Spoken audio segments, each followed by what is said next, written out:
नमस्कार, एवं उत्तराखंड में आपका स्वागत है। मैं हूं सौरभ शर्मा। आइए नजर डालते हैं इस वक्त की खबरों की ओर। सुप्रीम कोर्ट ने prevention of money laundering act के तहत गिरफ्तारी के ईडी के अधिकार को बरकरार रखा है। कोर्ट ने कहा, ईडी की गिरफ्तारी की प्रक्रिया मनमानी नहीं है। इसी को लेकर दिल्ली संवाददाता ज्योति सिंह ने उत्तराखंड के पूर्व मुख्यमंत्री हरीश रावत से खास बातचीत की। के पूर्व मुख्यमंत्री हरीश रावत हमारे साथ बातचीत के लिए मौजूद है। सर, सुप्रीम कोर्ट के फैसले को आप कैसे देखते हैं, क्योंकि सुप्रीम कोर्ट ने तो ये फैसला दे दिया कि ईडी का दुरुपयोग नहीं हो रहा। सुप्रीम कोर्ट ने ये फैसला थोड़ी दिया कि ईडी यदि दुरुपयोग कर रहा है तो उस दुरुपयोग के खिलाफ सत्याग्रह नहीं होगा। आप मुझे बताइए, सत्याग्रह तो दुरुपयोग कर रहा है, उन संस्थाओं का दुरुपयोग हो रहा है। हम कह रहे हैं संस्थाओं का दुरुपयोग हो रहा है। यही ईडी रूपी संस्था थी जिसने कहा इस मामले में सोनिया जी के खिलाफ, राहुल जी के खिलाफ कुछ बनता ही नहीं है। और जब व्यक्ति बदला, कैप्टिव सिचुएशन पैदा की गई, तो जो है अब जो है 5-5 दिन, 11 साढ़े 11 घंटे पूछताछ हो रही है। सोनिया जी से तीसरे दिन पूछताछ हो रही है। तो ये दर्शाता है कि दुरुपयोग हो रहा है। नहीं तो पहला हेड कहता है कि ये इसमें केस कोई बनता ही नहीं है। वो भी तो संस्था थी। आप सत्याग्रह की बात कर रहे हैं, लेकिन बीजेपी कह रही है कि सत्याग्रह का सिर्फ दिखावा किया जा रहा है। सत्याग्रह नहीं, ये दुराग्रह है। जब अंग्रेजों के खिलाफ गांधी के नेतृत्व में सत्याग्रह हो रहा था, तब भी ये भाजपाई अंग्रेजों की बोली बोलते थे, कहते थे दुराग्रह है। और आज भी ये अंग्रेजों के डुप्लीकेट हैं। इनको भारतीय लोकतंत्र ही दुराग्रह लगता है। ये तो इस लोकतंत्र को खत्म करना चाहते हैं। और हमारी लड़ाई इस लोकतंत्र और संसदीय लोकतंत्र को, संवैधानिक लोकतंत्र को बचाने की। एक और सवाल लूंगी मैं आपसे कि बीजेपी का ये कहना है कि सोनिया गांधी को राजनीति छोड़कर सच को सामने लाना चाहिए। इतने करोड़ों का घोटाला कर दिया उन्होंने। मतलब जजमेंट दे दिया भाजपा ने, कह दिया कि ईडी को इसी को फॉलो करना है। ये कह दिया। पहले ये पूछ करके लाइए, तब मैं बताऊं इसका जवाब दूं। धन्यवाद हमसे बातचीत करने के लिए। तो उत्तराखंड के पूर्व मुख्यमंत्री हरीश रावत हमसे यहाँ पर बातचीत के लिए जुड़े हुए थे। इनका साफ तौर पे कहना था कि जब तक सोनिया गांधी और राहुल गांधी से पूछताछ चलती रहेगी, तब तक कांग्रेस का सत्याग्रह चलता रहेगा। कैमरा पर्सन रेहान के साथ ज्योति सिंह, एवन टीवी, दिल्ली। गुरु पूर्णिमा के एक दिन बाद शुरू हुई श्रावण मास की कावड़ यात्रा शिवरात्रि को जलाभिषेक के साथ संपन्न हो गई है। मंगलवार को भी 30 लाख शिव भक्तों ने गंगा जल उठाया और अपने प्रदेशों के लिए रवाना हुए। वहीं 13 दिनों तक चली कावड़ यात्रा के दौरान 3 करोड़ 81 लाख कावड़ियों ने गंगा जल उठाया। और यात्रा के अंतिम दिन डीएम विनय शंकर पांडे और एसएसपी डॉक्टर योगेंद्र सिंह रावत ने कावड़ यात्रा सकुशल संपन्न होने पर ड्यूटी करने वाले अधिकारियों और कर्मियों को शाबाशी दी।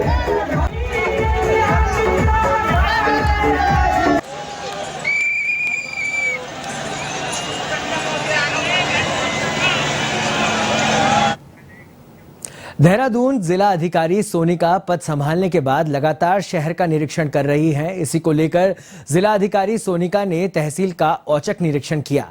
साथ ही उन्होंने तहसील की व्यवस्थाओं का जायजा लिया। उन्होंने अधिकारियों को निर्देशित देते हुए कहा कि जनता को दिक्कतों का सामना ना करना पड़े, इसको लेकर उन्होंने अधिकारियों को सख्त हिदायत दी है। उन्होंने कहा कि जो लोग तहसील में आय प्रमाण पत्र, जाति प्रमाण पत्र या किसी भी समस्या को लेकर आते हैं, उनका निस्तारण शीघ्र से शीघ्र होना चाहिए।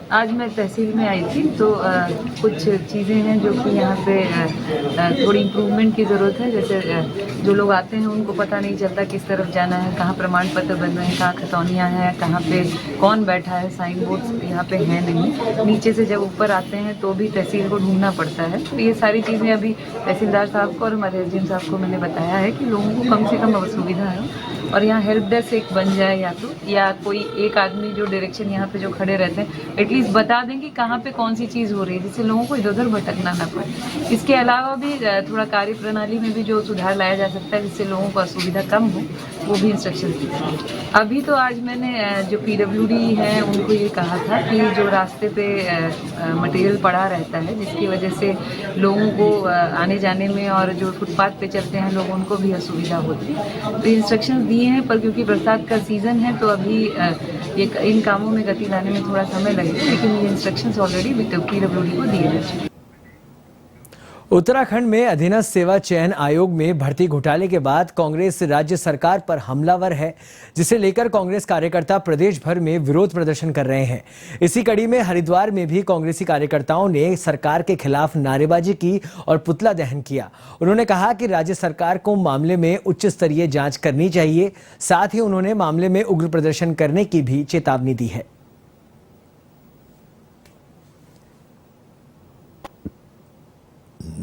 ये पुतला दहन भाजपा सरकार की जो भ्रष्टाचार समर्थक नीतियां हैं और जिस प्रकार से प्रदेश को पहले तो केंद्र सरकार ने और राज्य सरकारों ने नौकरियां ही खत्म कर दी।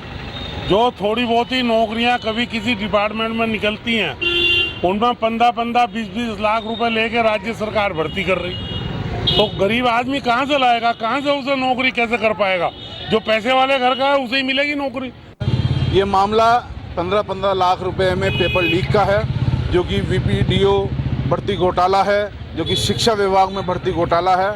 ये सरकार डबल इंजन सरकार, जो जीरो टॉलरेंस की सरकार अपने आप को कहती है, ये युवाओं के साथ खिलवाड़ कर रही है। गरीब का राशन जहां एक और छीना जा रहा है, उस पर GST लगाया जा रहा है। पेपर लीक करा के उनकी भर्ती में यह सहायक साबित हो रही है, जिसे कांग्रेस बिल्कुल बर्दाश्त नहीं करेगी। कांग्रेस आज सड़कों पर उतरी है। धामी सरकार ने इस और जांच नहीं बिठाई और उनकी भर्तियां रद्द नहीं करी तो कांग्रेस इससे भी बड़ा उग्र प्रदर्शन करने को बाध्य होगी।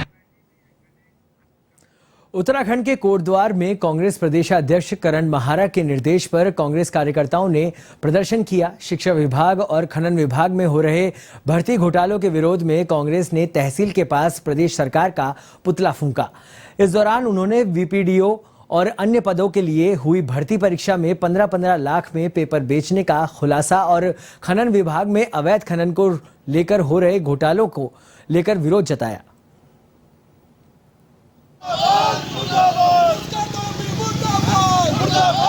उत्तराखंड की धामी सरकार के द्वारा बराबर घोटाले हुए जा रहे हैं। आप देख लीजिए शिक्षा भर्ती के अंदर जो सबसे बड़ा आयोग है अधीनस्थ चयन आयोग, उसके अंदर 15-15 लाख रुपए के घोटाले किए गए। उससे क्या हुआ, जो होनहार बच्चा था वो तो पीछे रह गया, जो बुद्धू बच्चे थे वो आगे आ गए। इससे क्या होगा, उत्तराखंड के जो होनहार बच्चे पीछे रह जाएंगे और उनको बेरोजगारी और बढ़ जाएगी। तो बैकडोर जो एंट्री है, हो सकता है ये पहले भी हुई हो, जो पोल ना खुली हो। हम चाहते हैं कि इसके आगे शुरू से लेकर आगे तक जब तक भाजपा की सरकार है, जो भी चयन हुआ है उसकी CBI द्वारा जांच होनी चाहिए। और इसके अलावा आपका खनन का मुद्दा है, आपका सहकारिता का मुद्दा है। सहकारिता में और शिक्षा में वहाँ पे भी जो है अवैध भर्तियाँ चल रही हैं, मतलब बिना किसी विज्ञप्ति के, बिना किसी इन्फॉर्मेशन के जो है भर्तियाँ चल रही हैं। वहाँ भी पैसे का घोटाला चल रहा है। तो मैं सरकार से ये मांग करता हूँ, धामी सरकार से, कि इसकी निष्पक्ष जाँच हो। निष्पक्ष जाँच नहीं होगी तो कांग्रेस के जो लोग हैं वो धरने बैठेंगे, धरना देंगे, आंदोलन करेंगे, सत्याग्रह करेंगे और जेल भी भरेंगे। उत्तराखंड में जोशीमठ के हेलंग में महिलाओं से चारा पत्ती छीनने की घटना पर राजनीति जारी है। इस घटना को 10 दिन से ज्यादा हो गए, लेकिन विवाद खत्म होने का नाम नहीं ले रहा है। बता दें कि हेलंग में चारा लेकर आ रही 3 महिलाओं को पुलिस और CISF ने 6 घंटे तक अपने कब्जे में रखा था, जिसको लेकर विवाद चल रहा है।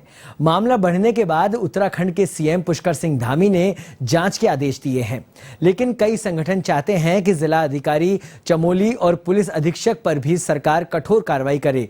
ऐसे में प्रदेश कांग्रेस अध्यक्ष करणा महारा ने जांच पर सवाल खड़े कर दिए हैं और कहा है कि मुख्यमंत्री ने देरी से संज्ञान लिया, इसमें जांच का कोई विषय ही नहीं है।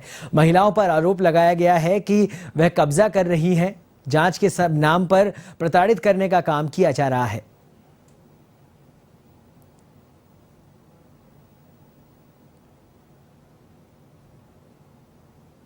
मुख्यमंत्री जी ने संज्ञान बहुत देर में लिया। जिस दिन मैंने मामला उठाया उसके बाद महिला कांग्रेस ने मामला उठाया 5 दिन बाद, और उसके भी 1 या 2 दिन बाद मुख्यमंत्री ने कदम उठाया कि जांच बैठेगी। इसमें जांच जैसा तो कोई विषय ही नहीं था। चारा पत्ती काटने का, चुगान की लकड़ी उठाने का और उपला पत्थर उठाने का तो प्रावधान हमारा उत्तर प्रदेश से चला आ रहा है। एक छोटी सी कार्रवाई है कि उपला पत्थर उठाने की परमिशन दी जाती है, चारा पत्ती के लिए कोई रोक नहीं है, और चुगान की लकड़ी उठाने के लिए छोटी सी एक परमिशन मिलती है जंगलात से, आप चुगान की लकड़ी उठा सकते हैं। कई लोगों की इससे रोजी रोटी भी चलती है। हकूकों को प्राप्त करने के लिए, सुविधाओं को प्राप्त करने के लिए हमारी दिक्कतों को नहीं समझ रही सरकार है, इसीलिए राज्य गठन की मांग उठी है और इसीलिए लोगों ने आंदोलन किए। लेकिन आज जिस तरीके से ये घटना घटी, इसमें जो सबसे दुखद पहलू ये है कि कटी हुई घास को भी छीना जा रहा था महिला से, धक्का मुक्की हो रही थी। और अब मेरे संज्ञान में लाया है कि उन पे आरोप लगाया जा रहा है कि उन्होंने कब्जे कर दिए। एक घास काटने वाली महिला क्या कब्जा करेगी? नैनीताल के रामनगर में कांग्रेस के वरिष्ठ नेता रणजीत सिंह रावत के नेतृत्व में कांग्रेस कार्यकर्ताओं ने सरकारी भर्तियों में घोटाले के विरोध में प्रदेश सरकार और मुख्यमंत्री पुष्कर सिंह धामी के खिलाफ नारेबाजी की और प्रदर्शन करते हुए सरकार का पुतला दहन किया। वहीं रणजीत सिंह रावत ने कहा कि इस मामले में विभाग के कई अधिकारी और कर्मचारी भी लिप्त हैं, लेकिन उनके खिलाफ कोई कार्रवाई नहीं की जा रही, जिसके चलते उन्होंने मुख्यमंत्री से इस्तीफा देने की भी मांग की है और चेतावनी दी कि यदि सरकार ने इस मामले में कोई सख्त कार्रवाई नहीं की तो कांग्रेस पूरे उत्तराखंड में उग्र आंदोलन करने के लिए मजबूर होगी।